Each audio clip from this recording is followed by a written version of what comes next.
धन्यवाद। उपस्थित सम्मानीय मंच सामने मोर समस्त प्रिय भाई भौणी माने मीडिया बंधु माने प्रशासनिक अधिकारी माने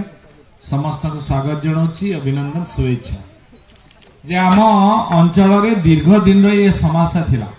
आम समस्ते भावुले केबे हम पुल रे दीटा खुंट बसई देले बस जीवा आसवा आईपारनी कम्युनिकेशन कमी गलानी ए भावना थिला नहीं। खूब जल्दी आम हटेबा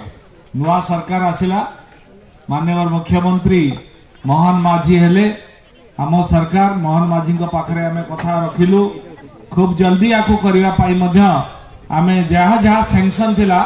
एठिकार जो पूर्त विभाग रे एसी अछंती मु तांको सब बळे पचार थाए कोठी बाकी रहला कोन पाई लेट हला मते जणातु कोठी अटकी छि फाइल जोठी फाइल अटकु थिला मु सेठी कहउतिली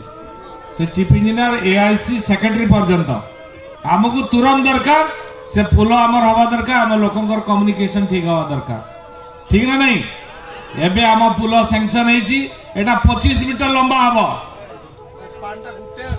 गुटे स्पान 25 मीटर 7टा स्पान हबो केते लंबा चिंता करो चौड़ा हबो 12 मीटर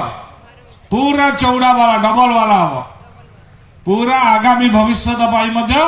आमर आउ जदि चौड़ा रोड हुए आम पाई भी प्रॉब्लम हम नहीं। ये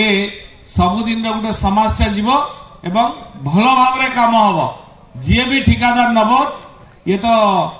टेंडर हो जाइए खोला जाइनी खोला गला माने जना जीव जी भी नहीं थिबो ताकू आमे तुरंत कहबा बाबू जेते जल्दी पारिबो जो टाइम पीरियड अछि ताठू भी शीघ्र करिया पई चेष्टा कर आमे समस्त सहयोग करबा किंतु यथा शीघ्र हमर पुल हवा दरकार हमर बस रो कम्युनिकेशन हवा दरकार दरकार ना नहीं दरकार तो बाकी आउटे भी जो पोलटा से खांडिया होगी पड़ी कौटी बड़रानडा सेटा भी मध्य आमे फाइनल करिछु खूब जल्दी तार जमी अधिग्रहण है कि ताकू चालू हो जिवो सेटा भी किछि आ प्रॉब्लम हो नहीं। एबे आमे पूरा तार पई जहा जहा व्यवस्था एबे मध्य आउथरा आमे मीटिंग रे मुसा कथा को उठैली एबे जो मीटिंग हम सेक्रेटरी मान को चलतेला सेठी मध्य मुसा कथा को उठैली एवं तुरंत करिया पई कहली बाकी जो आम जो थिला धर जाओ आमे गाँ भितर गोटे पुल करुले तार पर जमी अधिग्रहण पर हमको प्रॉब्लम होतिला आमे जमी पाउ नथले एप्रोच रोड रहउ नथला ताकू मध्य एथर कैबिनेट रे आमे पास करजो एप्रोच रोड मध्य सब जगह रे हो जोठी आवश्यकता थिबो काली आमे हमर माननीय मुख्यमंत्री प्रिय मुख्यमंत्री